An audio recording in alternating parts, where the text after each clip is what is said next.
So as Melissa mentioned, yes, I did study classical ballet for about 12 years, pretty intensely. I did end up going to college, studying art history, and going to work for the Getty Museum after college. And then about a year and a half after that, I left to live overseas, travel and work overseas, mostly in Asia. And in doing that, I traveled to many World Heritage sites. And that's what started to spark the idea of working in architecture and archaeological sites. And so when I came back stateside, I went to graduate school and received a master's in historic preservation, hoping to combine my love of art and art history along with spaces and three-dimensional places that are dynamic and used by people.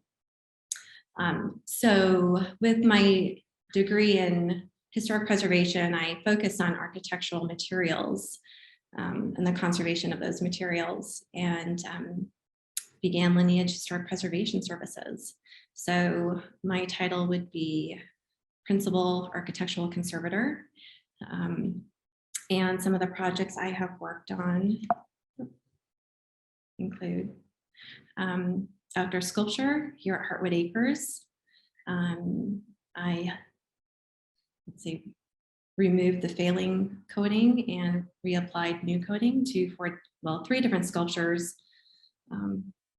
I oversaw the blasting of a Corten sculpture that had been painted and was not supposed to be painted. So we brought it back to the original artist's intention by removing that failing coating and letting the Corten oxidize and do what it's supposed to do and create that patina.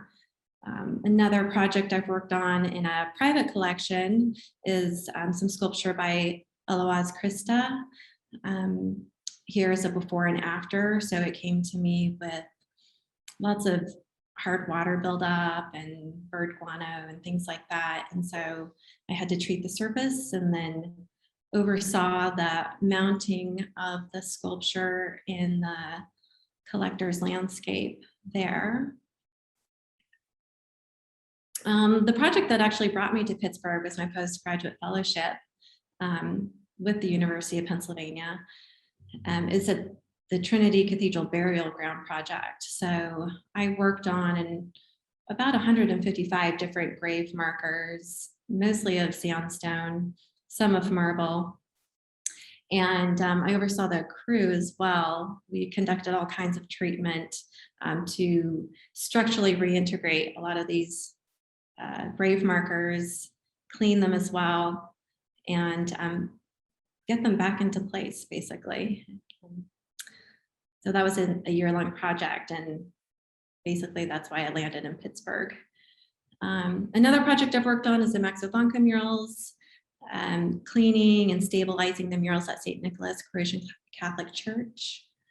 And I have also worked at Central Park Conservancy on the Bethesda Terrace, restoring the Guastavino tile there. And Bethesda Terrace is pretty well known, and lots of movies and beautiful setting in Central Park there. But that's also where I learned how to gild. And as you see down on the right, so that's a bit of a backdrop to some of the projects I've worked on and my background, and also a nice segue into what we'll be discussing today. So gilding to glazing, renewing the decorative finishes at Heinz Hall, the latest and greatest project I've worked on. Let's see, so Heinz Hall is located at 6th and Penn. This is what it looks like today, but originally, here's nearly the same vantage point from 6th and Penn. It was a Lowe's and United Artists movie palace, or movie theater, as we call it. It was built in 1927 by architecture firm Rapp and Rapp. And let's see, it closed as a movie theater in the 60s, and then shortly thereafter was renovated into the home for the Pittsburgh Symphony Orchestra, which was funded by Henry John Heinz. And it opened September of 1971 for the symphony. And here you can see a nice detail of this, what we call the alcoa window area. Right up front here, you see all these shop fronts, and there was a diner. Again, just going back real quick, now this is the box office entrance. And once you enter the box office area, then you enter into the grand lobby. And as you see here, this is the finished result of the work from the summer of 2021 here. Lots of new gilding, new glazing, fresh coats of paint on the walls, the columns, the ceiling. There's new drapery. If you were there prior to the summer of 2021, the red drapery used to cover much of this window here and actually come across this rope feature and this pilaster on the wall and cover those features as well. And now it's opened up so nicely and allows so much more natural light to come in and really reflect all the beautiful surfaces in this area. But before Heinz Hall looked like this, Heinz Hall looked like this during the summer. And this is a pano shot that I took just with my iPhone. Pretty cool. We're about 50 feet up from ground level, up in those arches and arcade at the top of that alcoa window there. And here's another fun shot. So those chandeliers were encased in scaffolding and steel scaffolding. And you can just get a glimpse of the ceiling up here. And let's see another shot from down below. So we have this great decking with stairs. You can see sort of this natural light coming in, but it was still pretty dark inside the workspace there. And oh, here's a fun video just walking through some of the scaffolding. You hear Elton John in the distance.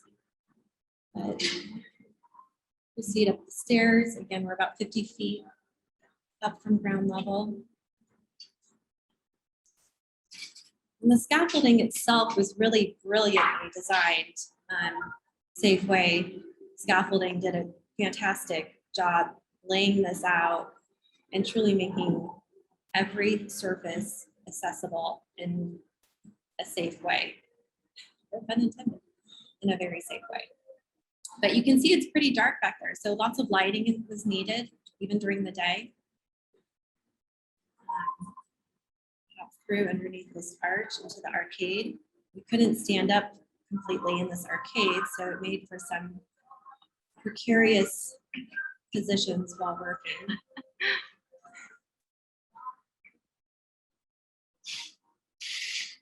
Just looking down over the railing. Dear Sophie. So it's a fun view of what we worked on. I definitely got my 10,000 steps in. Okay. Yeah, so what we started with was cleaning all these surfaces. Here the painters are using a vacuum with a brush attachment to vacuum the loose dust.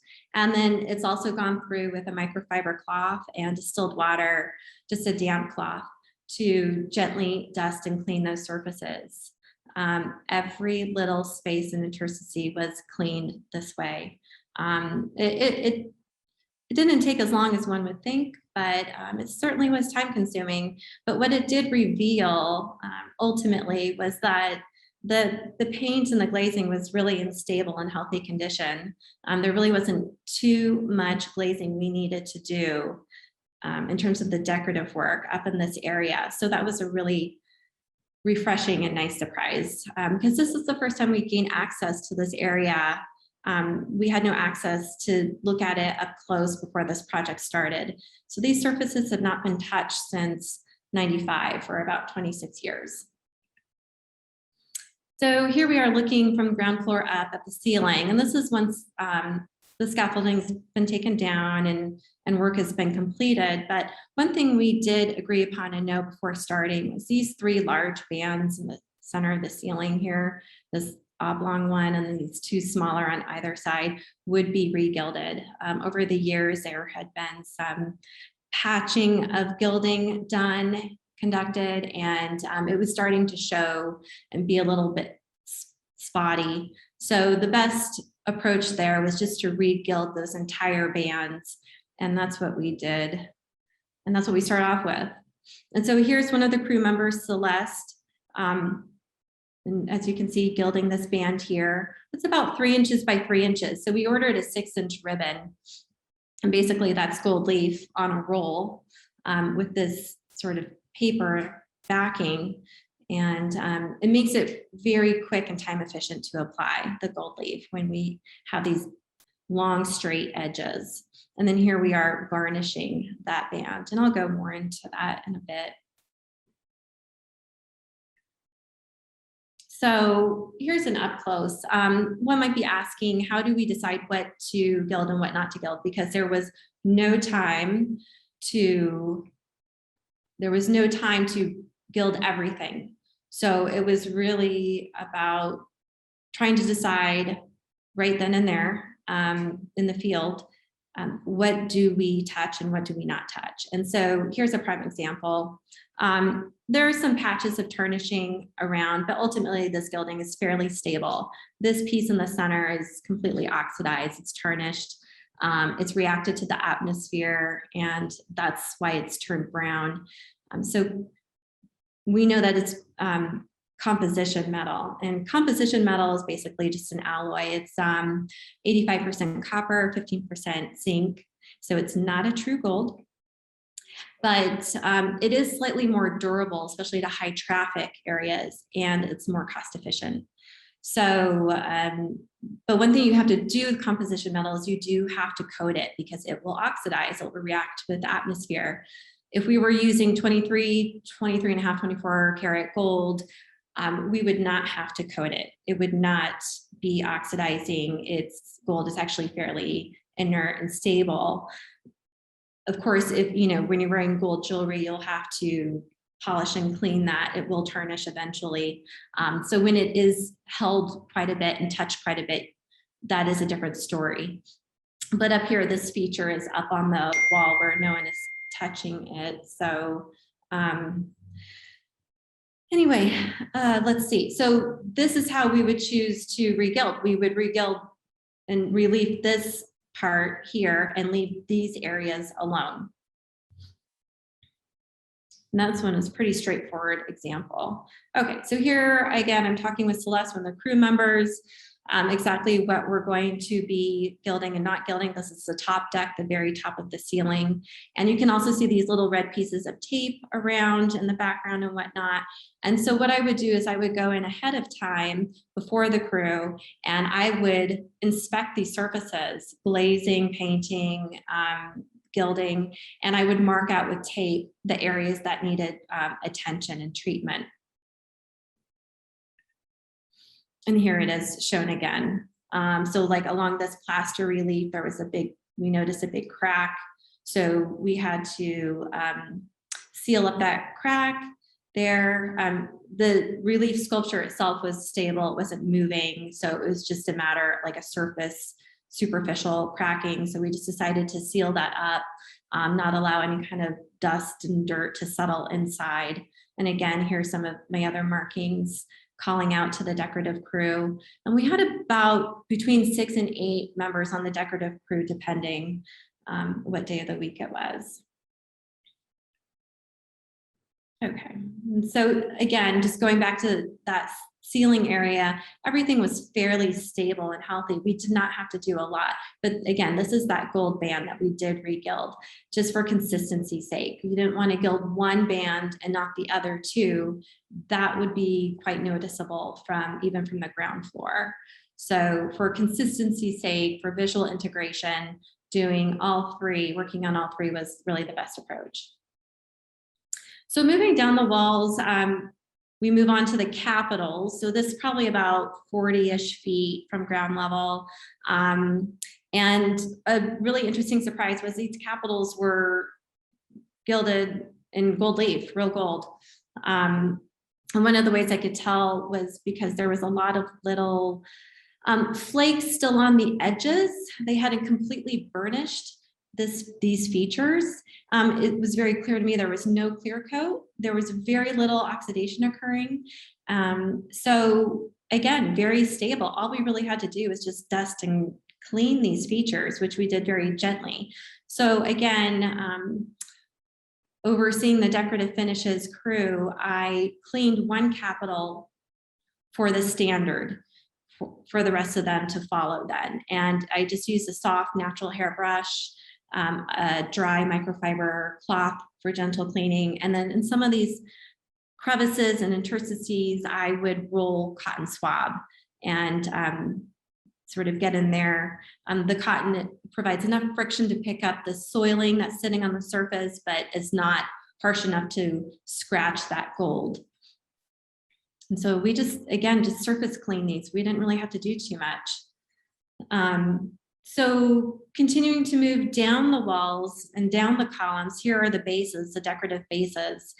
And this is prior to us starting work in the summer, probably about May this year.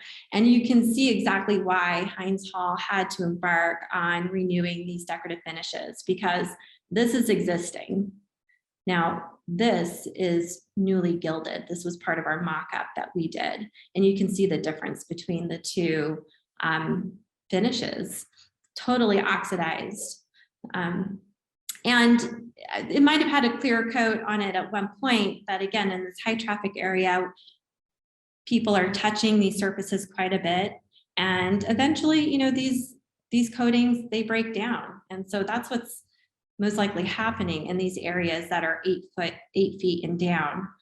You can see it here as well before it's been gilded. It's just entirely brown, yet next to it is, you know, decent. So, so Heinz Hall really did have to embark on renewing these finishes. Okay, so moving on to gold leafing, there was a lot of surface prep that goes into or prior to the actual leaf. So what we had to do with all of this relief work on these columns was sand it, probably with about like a 150 grit, just to get the surface nice, slightly rough. And then where the gold leaf was going to be applied, we applied this yellow ochre base coat or a primer, which seals the surface for the leaf. And it also helps impart a yellow golden hue with the leaf. Now there's other types of primers one can use. There's a gray base coat, which one might use for silver leaf or aluminum leaf. There is a red base coat, which would impart a different hue with a gold leaf or a silver leaf. But clearly the obvious choice for this project was the yellow base coat. It also helps blend holidays when those do occur. And a holiday is like a little miss. So it does happen. So this is what they look like in terms of the preparation. And here's the crew working very hard and diligently in the darkened areas of the mezzanine. And then here's once it starts to accept the leaf. So Celeste, who is just so happy to be gold leafing this feature, is applying the leaf onto the yellow base coat area. Now, before the leaf goes on, you have to apply size. Size is the adhesive for the leaf. And what happens is the size opens, which means it's ready to receive the leaf. And depending on the type of size you use will depend on how soon the size opens and how long it's open for.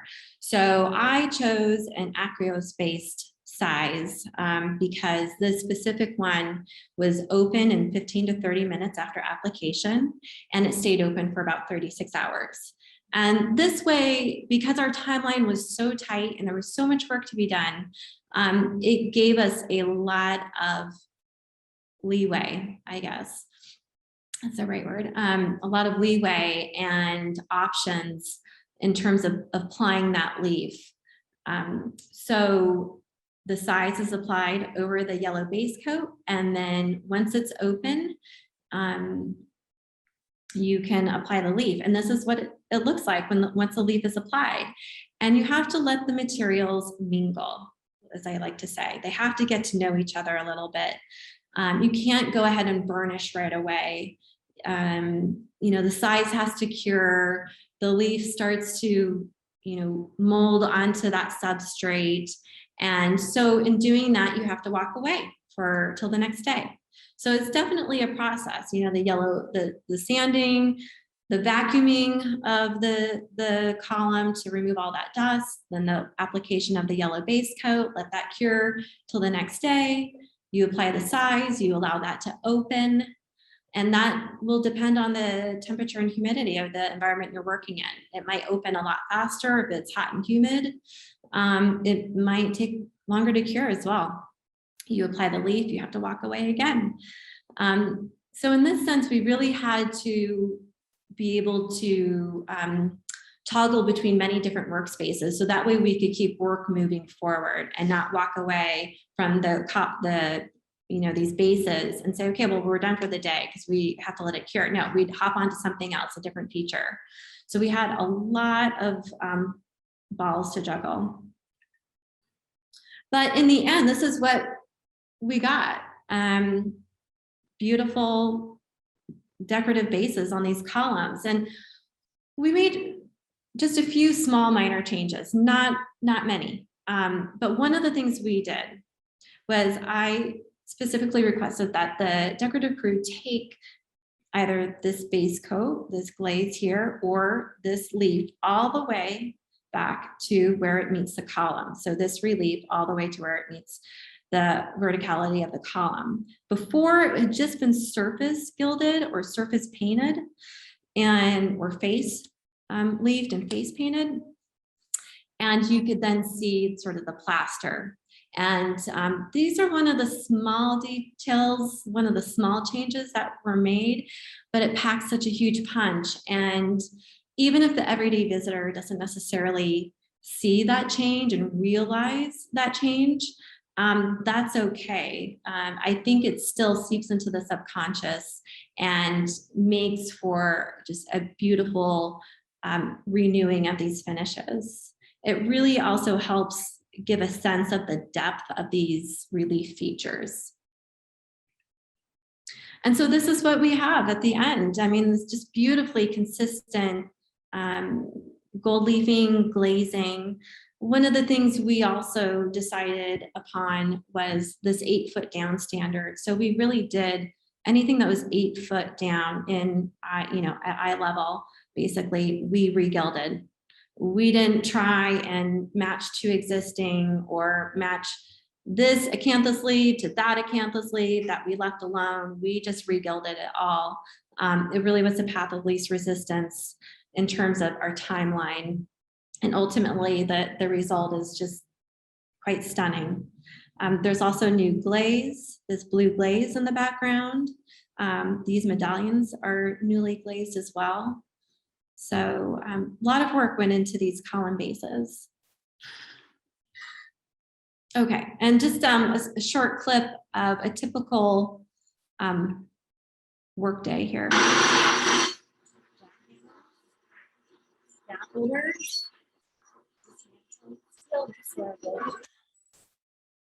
And there's Celeste, gold leafing. So those were the types of days we had working there. Let's see. Here we go. So moving on to glazing. This is like a chair railing detail on top of the faux marble finish wainscoting here. And as you can see, it's like this repetitive scroll detail. And this is how it reads before we glazed it. So it's fairly flat, or it's reading very flat because it's monochromatic here. And so again, just to match to existing, this recessed area was all glazed a different color. This button was gilded and this profile was gilded. One of the changes we added was gilding this little bead, and then we gilded the tips of these wings here as well. But putting gilding aside, let's talk about glazing. And glazing is just basically your ratio of medium to pigment and sort of manipulating that. So the glaze is a transparent medium, and you can add as little or as much as you want into your paint, and that basically manipulates the transparency of that coating. One thing that we like to use glazing for in architecture, specifically in this context, is to add depth and texture and three-dimensionality. So here's the process of glazing these scrolls.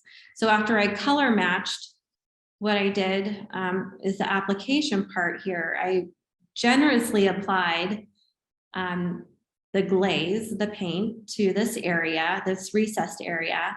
And you can see I'm not staying within the lines at all because it doesn't matter just yet.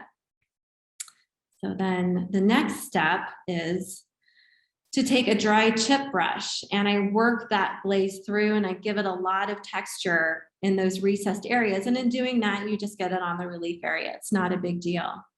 And I'll show you why. And don't worry, I was getting a lot of strange looks when I was doing this. The carpenters, electricians, they, how is this late? Why'd they hire her, right? She can't color in the lines. And so I work between 3 and 5 scrolls at a time, these features at a time. You can't work beyond that because the paint does start to dry. But the next step here is actually taking a lint-free cotton rag and wiping down all that relief area. And so what you have left is within the recessed areas here. And I went through, I took a third brush, and that third brush, again, I worked that glaze through that area. And now what you come back with are these highlights and these lowlights, and these edges pop, and there's shadow and there's color. And so this feature starts to read in a much more three-dimensional way. Again, adding depth. And so this is what we have at the end in terms of glazing. Subtle, yet packs a punch. And it really was matching to existing. But one of the things we did have to do was, again, a lot of surface prep. I mean, some of these little buttons looked like they had literally been chewed on. Some of them been lobbed off. There were lots of areas on this surface here that needed patching. So, we filled those, or we sculpted new ones and attached them. So in doing that, then we had to apply a new base coat, apply a new glaze, and then new gilding as well. Let's see what I have next. And so this, I think, hits at home. We have the unglazed here and the glazed, even though there's a little bit of a shine with, I don't know, maybe the lighting, the glazed over on this side. And you can really see the difference between the two. Okay, so here's a short video on the gilding of these sweet little buttons. And so that's a gilder's mop that I'm using, and very gently, I'm just brushing away the excess. That mop is goat hair. I have another mop that is skunk hair. I have 3 different mops of different sizes. Let's see, what's next? Oh, okay. Okay, and so then here is, again, you can order this gold leaf in different sizes, different widths, which is so nice. So again, I just would size this entire area and apply the gold leaf. And now it's time to remove the paper and see your work.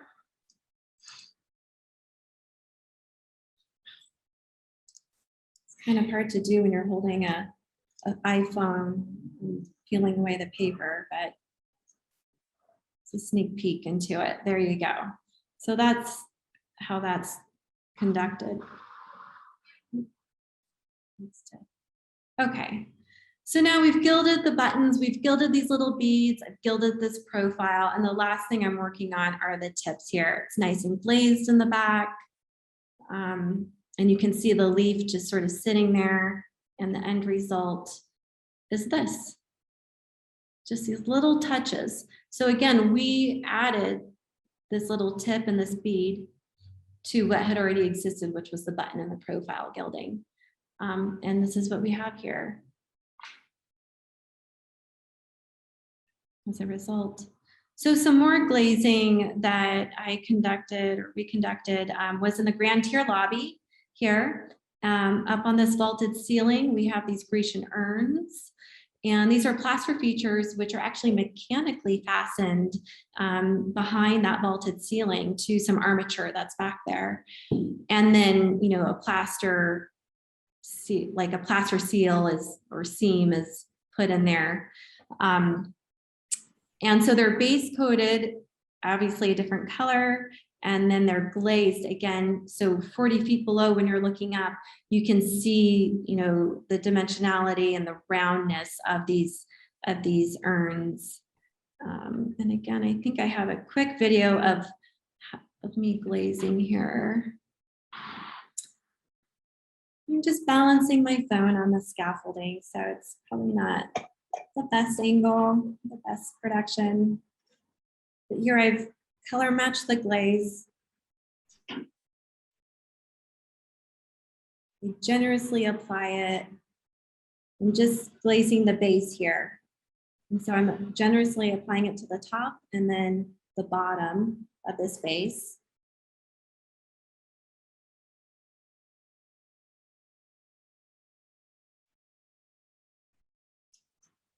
And then I'm looking around for my chip brush, which should have been in my hand, so I can work the glaze through.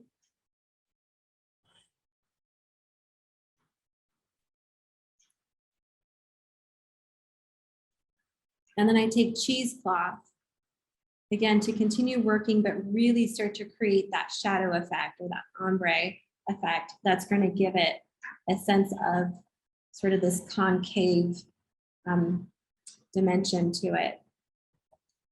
Be a little bit hard to see here, but that's essentially the process of glazing these relief features. Making sure I get it perfect.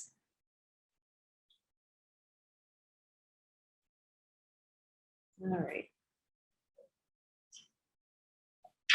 Step back and then take a look and say, yep, that's all right. Okay.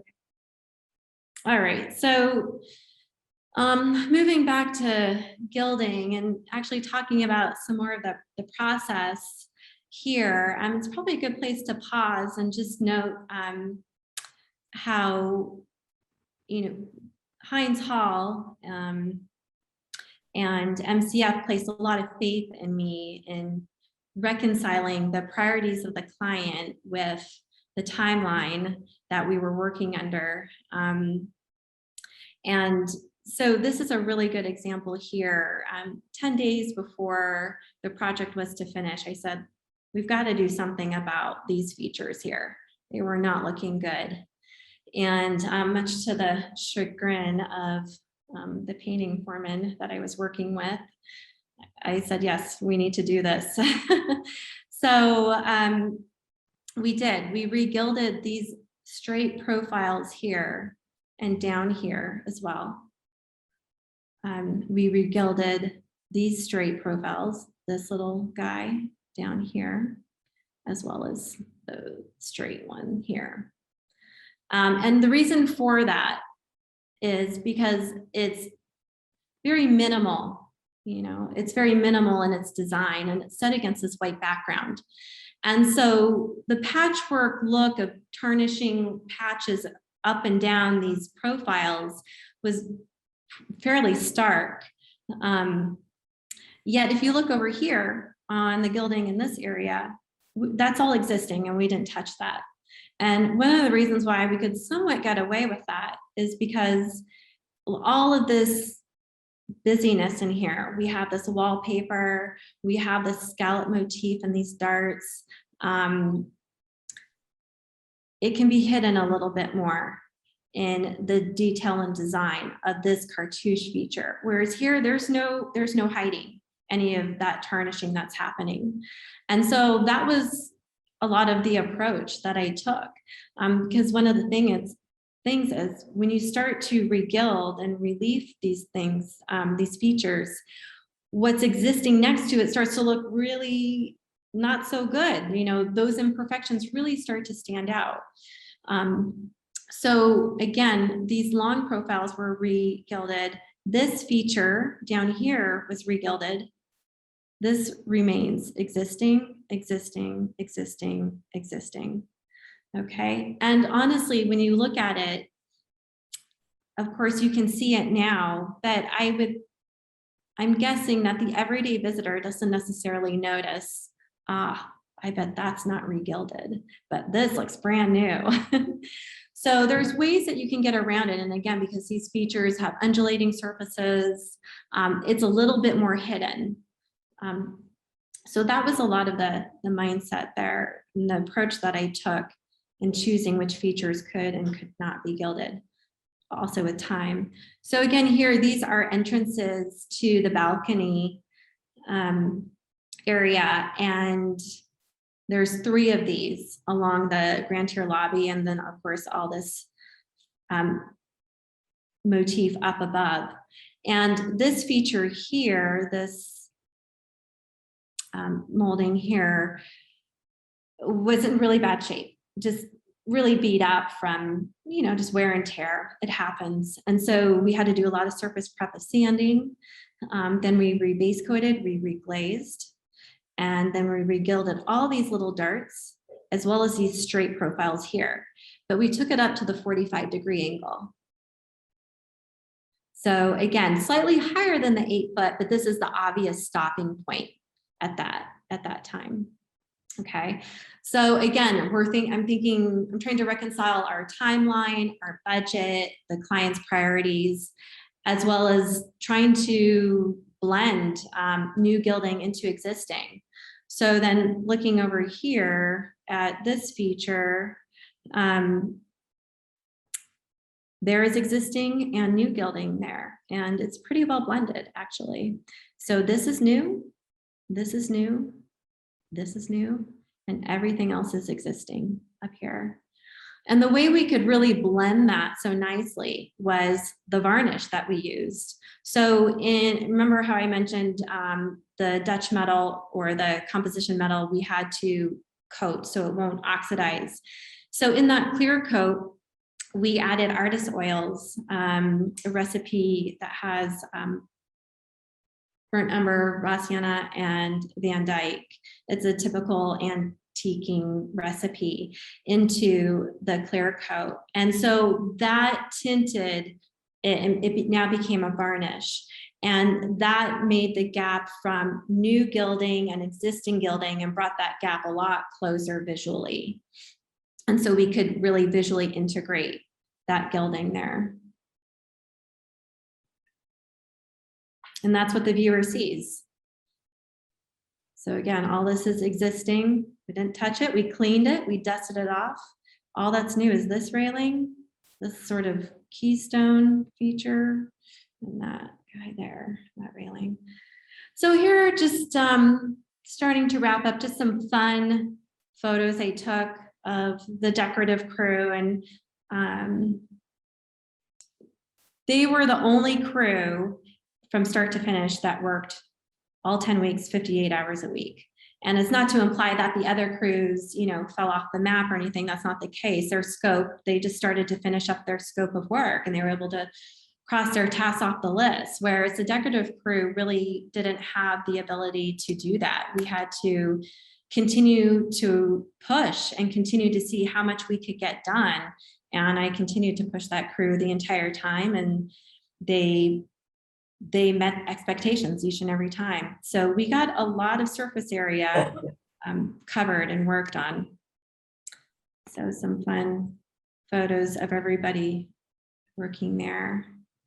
And so here are the results of everybody's hard labor, not just the decorative crew, the field painters, the carpenters, the electricians, everybody.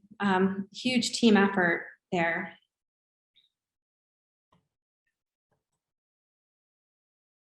Lots of beautiful natural light. The columns all nicely cleaned. The lobby, so all of this is new gilding, new gilding, new gilding, new gilding, all in here. Existing gilding. Oh, that's existing. We didn't touch that up there. Yeah. Grand tier lobby. lots of blending of new gilding into existing here.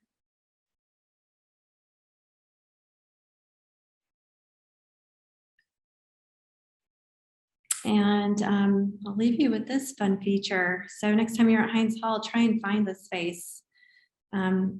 Just a hint, you'll have to look up. So quick shout out to some of the images and some thank yous as well. Again, thanks to Melissa and MCF for hosting me. A huge shout out to Alan, Russ, and Jessica of MCF and the design team. Another huge shout out to Chris Gavron, the painting foreman for Petrinos, and to Melville Holmes for being such a great sounding board for me. Thank you, Teresa. Yeah. Well, we have a few questions here Okay. for you. One of the questions is, what do you do with the excess gold leaf? Is it recycled or does it just get sucked up by your handy vacuum? Sure, that's a great question. Okay, great. So yeah, great question. The excess leaf. We would use some of the excess leaf for holidays. So we'd have to go back in, and again, holidays are those little tiny misses. It happens, it's just a part of gilding. And so we take those little pieces that have floated off and we would put those on the holidays when we go back for touch up before we varnish. Otherwise, it's saved maybe for other projects, or yes, it's swept up. But again, the composition leaf is not nearly as valuable in terms of gold leaf. If we were using 23 and a half, 24 karat gold for gilding, that would not be vacuumed. And there were a few questions about how fragile is the gold leaf, and then just to fold in this other question, how resilient is it? And is the point of the double finish of the gold, the ochre kind of base that you put down, to also supposed to hide some of the wearing off? Yes, well, the gold leaf itself, or the composition metal, is still very delicate. It tears incredibly easy. We couldn't work with fans. Even your breath sometimes will just sort of blow it off as you're trying to apply it. So there's a lot to consider in that sense. It is very delicate. One of the things when it comes to any kind of gilding, when you check to see if the size is open, what you basically do is you run your knuckle along where you've applied the size. And if you feel a little bit of drag, that indicates that the size is open. But the reason why you use your knuckle and not, press on the size itself is because you'll leave fingerprints, and that will translate onto the leaf. So again, just speaking to the delicacy of even composition leaf, it's very delicate itself. One thing we also had to do was just make note and make it very clear to every single crew and every single facility person at Heinz Hall not to touch the gold at all, because we didn't varnish right away. And so if people are touching this composition leaf, ultimately what's going to happen is the oils from their hand will basically speed up the tarnishing of that newly gilded surface. So again, very reactive and very delicate. And then the yellow base coat, yes. So again, that's sort of a two-part thing. It seals the surface and prepares the surface to receive the leaf, but it does also help hide some holidays that just are a part of gilding itself. So, but you do have to be careful. I mean, once you put that tinted varnish on, if you have too many holidays, they will show up as sort of brown speckles. So, there's a fine line there. It only goes so far. So related to that, Alan actually has a question. Oh, great. He wanted to hear you explain about the process that you went through to choose the base coat. Oh, okay. Slightly brighter and how that all went together. Okay, sure. So at least in terms of choosing the base coat and a yellow ochre versus a red ochre, it really was based on the fact that that's what had been used previously. And knowing that this really needed to be more of a yellow gold, not necessarily an antique gold finish. So like a red base coat would, to me, translate to something that would read more Spanish or Italian. And that wasn't necessarily the aesthetic that was trying to be achieved. Plus, previous gilding campaigns had used a yellow base coat as well. I specified Dux, which is easy to get. DUX is the brand. And that's simply because it's easy to get with supply chain issues and things like that. It cures in 8 to 12 hours. So thinking about our timeline again, it is an oil-based primer. And the size, again, I think I mentioned why I chose a specific size as an aqueous-based or a water-based size. And that size specifically opened quickly and stayed open for so long. So we had a lot of working time with it. And that way we could, in theory, size a feature at the end of the day and next morning at 6 a.m. walk in and start leafing right away. So that's the reasoning for choosing that specific size. Other sizes, there's oil-based size, they open in 1 to 3 hours and they'll stay open for 3 hours. And that just didn't seem to suit the timeline that we had to operate on. And then in terms of the clear coat, again, it was just a Dux clear coat. So I like to use systems when I can. It's an acrylic clear coat and it's fairly robust, but like I said, we had to add the Gamblin artist oils to tone it, to help color match it. And that way, then we're narrowing that visual gap between the existing and the new gilding and visually bringing them closer together. So when you're looking at it from a distance, your eye is really not seeing the difference between the two. So I'm curious, after describing that process, do you tend to do a certain area and then stand back and just then standardize the process and go through it with your crew and just, I'm curious about your QA QC process, right. as well as it's not like everybody on the street knows how to gild. Right. So, in terms of like how you go about selecting your crew as well. Right, sure. So the standard varied depending on the feature. So up on the ceiling, when we're 40 to 60 feet from ground level, our standard was about 75% perfect. Okay, so we didn't have to get every tiny little holiday, and that was apparent, even from from past campaigns. We saw drips of varnish, we saw lots of holidays, we saw very fast work. And it's not a criticism on previous work. It's just they were probably working under the same timeline we were. So in terms of, that was our standard, because again, from the viewer standpoint, you're not going to see these tiny little imperfections. So long as the material was stable, so long as the gilding was completely coated with varnish, I would be happy. As we got further down, the standard of perfection had to rise, because clearly that's at eye level. And so we had our 8-foot down standard. And I said, we've got to be around 90 to 100% here. And again, that means not so many holidays. That means the varnishing is going on perfectly. And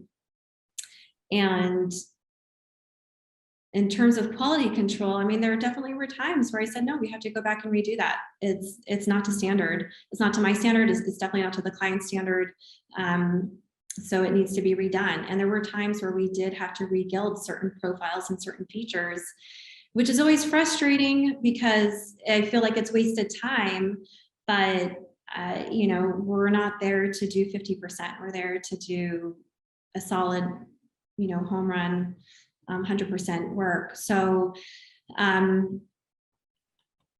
don't know if I really answered your question. A lot of it was somewhat field determined, and having good communication with Heinz Hall, with Roman Cuso, who's the general manager and vice president of Heinz Hall, along with Russ and Alan and Jessica as well, and checking in with them from time to time. You know, I'd bring Carl out and ask him, you know, is this something you want fixed? And he'd say yes or no.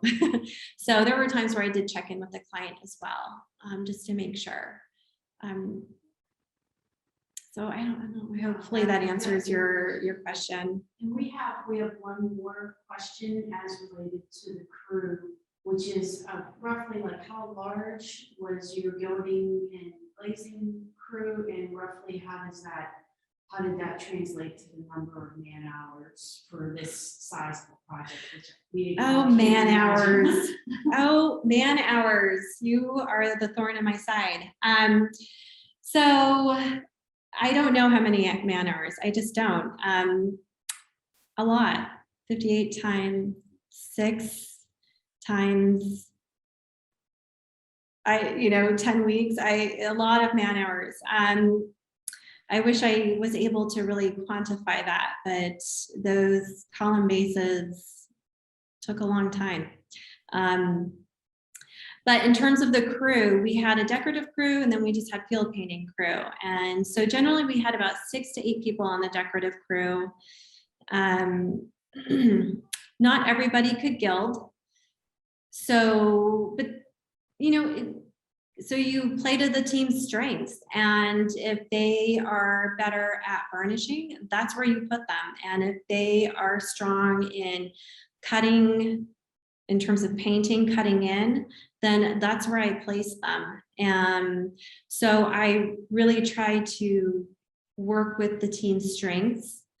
And that's also why we worked on so many different areas at one time. I had some crew members down in the entrance lobby, while some were up on the mezzanine level, and others were down in the lower lobby working on the fireplace. We were all over the place. We weren't ever all 6 of us working on one space at a time.